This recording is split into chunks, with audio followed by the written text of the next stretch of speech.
दुर्घटना रे जड़े मृत दुई आहत। चंपुआ थाना अंतर्गत 520 नंबर जातीय राजपथ परसला छक निकट में एक मर्मन्तुद सड़क दुर्घटना रे जनकर मृत्यु घटी बेले 2 जन आहत होता जमापड़ी।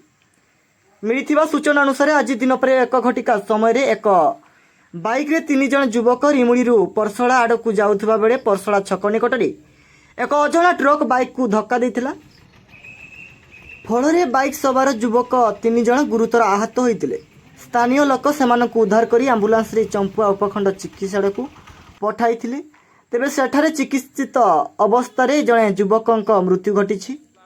मृत युवक झुंपुरा थाना गुमुरा ग्रामर गणेश प्रसाद। अन्य 2 आहत युवक पसड़ा ग्रामर सत्यानंद गिरी और गुमरा ग्रामर सोमनाथ सरदार।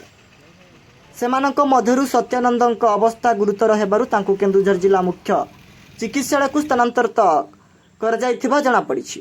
खबर पाई चंपुआ पुलिस डाक्तरखाना रे पहुंची मृतदेह को जबत करने सह घटना स्थल रे पहुंची तदंत आरंभ करिछि।